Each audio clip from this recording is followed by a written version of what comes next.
मित्रहो, मतमोजणी झाल्यानंतर मतदान यंत्र सुरक्षित ठेवण्याची जबाबदारी निवडणूक आयोगाची आहे. बघा, तशा अनेक जबाबदाऱ्या निवडणूक आयोगाच्याच आहेत, पण गेल्या काही वर्षापासून आपल्या निवडणूक आयोगाला जबाबदारीचं किती भान आहे, किती भान उरलेलं आहे हे सांगणं तसं अत्यंत कठीण झालेलं आहे. पश्चिम बंगालच्या विधानसभा निवडणुकीमध्ये ममता बॅनर्जी यांचा पराभव करून भारतीय जनता पक्ष अगदी अनपेक्षितपणे, आश्चर्यकारकरित्या आणि काही अंशी धक्कादायक सुद्धा अशा पद्धतीनं सत्तेमध्ये आला. निवडणूक आयोगानं भाजपचा विजय जरी घोषित केला असला तिथं तरी सुद्धा ममता बॅनर्जी यांचा पराभव झालेलाच नाही असं आजही अनेकांना वाटतं. जसं महाराष्ट्राच्या निकालाबाबत वाटतं अजूनही, तेच पश्चिम बंगालच्या या निकालाबद्दल सुद्धा लोकांच्या मनामध्ये तसंच आहे. भारतीय जनता पक्ष आणि निवडणूक आयोग यांनी काहीतरी गोलमाल करून ही सत्ता आपल्याकडे घेतल्याचे आरोप तर सातत्यानं होत आहेत, की जे आरोप महाराष्ट्रातही होत आहेत. बघा, मतदानासाठी वापरण्यात आलेल्या ज्या ईव्हीएम वर, म्हणजे ज्या मतदान यंत्रावर शंका आहे, अशा काही गडबड झाल्याचा संशय आहे. अशीच मतदान यंत्र एका आगीमध्ये जळून खाक झाली, राख रांगोळी झाली या मतदान यंत्रांची. पश्चिम बंगालमध्ये दक्षिण कोलकात्यातील एका भव्य सरकारी इमारतीला आग लागली आणि 9व्या मजल्यावर असलेली जवळपास 4000 मतदान यंत्राची राख रांगोळी झाली. इथं आग लावली की चुकून लागली? आता बारकाईनं बघा मित्रांनो, दुसऱ्या आणि तिसऱ्या मजल्यावर लागलेली आग थेट 9व्या मजल्यावर लागते आणि 4थ्या पासून 8व्या मजल्यापर्यंत कुठे याची हाय सुद्धा लागत नाही. म्हणजे खरं तर हा एक जगावेगळा अद्भुत असा चमत्कार म्हणावा लागेल. अहो, बाकी कोणी कशाला, थेट तिथल्या मंत्र्यांनीच या आगीवर शंका घेतलेली आहे. मंत्री कौशिक यांना सुद्धा हाच प्रश्न पडला आहे की दुसऱ्या तिसऱ्या मजल्याला आग लागते, 9व्या मजल्यावरील 4000 मतदान यंत्र जळून खाक होतात, राख होतात, आणि तिसऱ्या मजल्यापासून 9व्या मजल्यापर्यंत जे मधले मजले आहेत तेवढे सुरक्षित राहतात कसे? विरोधी पक्षांनी सुद्धा या आगीवर मोठे आक्षेप घेत निवडणूक आयोगाला पुन्हा एकदा टार्गेट केलेला आहे. अहो, नाहीतरी दुसरं होतंय काय हो? गेल्या काही वर्षापासून निवडणूक आयोग सतत टार्गेट होतो, पण फरक काय पडतो? काय फरक पडला? पुन्हा नवी निवडणूक येते, तेच आक्षेप होतात, उत्तर भाजप देतो निवडणूक आयोग, जे आपलं करायचं ते करत राहतो. उद्धव ठाकरे शिवसेनेचे नेते संजय राऊत यांनी तर भारतीय जनता पक्षाच्या सरकारनंच ही आग लावलेली आहे असा मोठा आरोप केला आहे. नुकत्याच झालेल्या विधानसभा निवडणुकीमध्ये ही मतदान यंत्र वापरण्यात आलेली होती.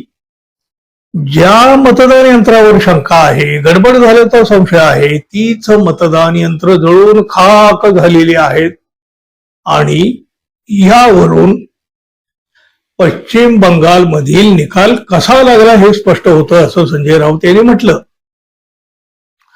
एकाच वेळी 4000 मतदान यंत्र कशी काय जळू शकतात? ही मतदान यंत्र जळाली नाहीत, तर ती जाळण्यात आलेली आहेत. ही आग भारतीय जनता पक्षाच्या सरकारनं लावलेली आहे. ईव्हीएम जळालं याचाच अर्थ पुरावे नष्ट करण्यात आलेले आहेत.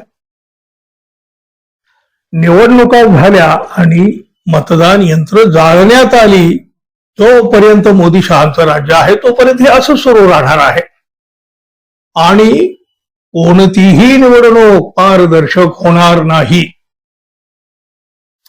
पश्चिम बंगालमध्ये लागलेला निकाल कुणालाही मंजूर नाही. ममता बॅनर्जी इतक्या वाईट पद्धतीनं पराभूत होऊच शकत नाहीत.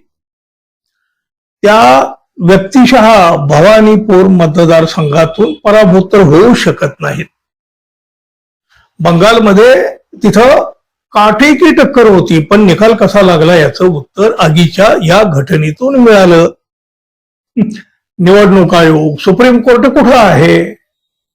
किती दिवस बॅडमिंटन खेळत बसणार? जनतेचा आवाज ऐका, असं संजय राऊत यांनी म्हटलेलं आहे.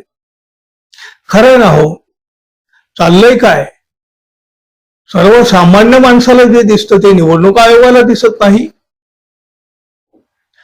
खर तर आगीच्या या घटनेनं 4,000 मतदान यंत्र जळाली असतील, त्याची राख झालेली असेल, पण खऱ्या अर्थानं या आगीची धग लोकशाहीला लागलेली आहे. विरोधक आरोप करीत आहेत त्याप्रमाणे निवडणुकीचा निकाल लागल्यानंतर मतदान यंत्र अशा पद्धतीने जाळून टाकली जात असतील तर मग आता सगळं काही संपलं असंच म्हणावं लागेल. अशा वेळेला कुठं उरणार लोकशाही? मतदान निकाल आणि ती मतदान यंत्र आगीच्या भक्ष्यस्थानी. ना रहेगा बास ना बजेगी बासुरी. मग कशाला हव्या आहेत या निवडणुका आणि कशाला हवा आहे निवडणूक आयोग? पुराव्याचीच राख रंगोळी झाल्यावर न्याय व्यवस्थेकडून तरी काय अपेक्षा करायची, कशी करायची, कुठल्या आधारावर करायची? न्यायालयात तर हवे असतात पुरावे. आता या आगीच्या घटनेची चौकशी होईल, त्यांचंच सरकार चौकशी करेल आणि त्याच सरकारचे अधिकारी त्याचा अहवाल सुद्धा देतील. मग तो अहवाल काय असेल, कसा असेल, हे कुणी सांगायची गरज आहे का? निवडणुकीमध्ये भारतीय जनता पक्षाने हेराफेरी केल्याचे आरोप होतील. सगळं प्रकरण कोर्टातही पोचलेलं आहे, पण कोर्ट उद्या म्हणेल पुरावे द्या, आणि या पुराव्यांचीच आता राख रांगोळी झालेली आहे. पश्चिम बंगालमध्ये भाजपने सत्ता मिळवलेली आहे, ते सत्तेमध्ये तसेच राहतील.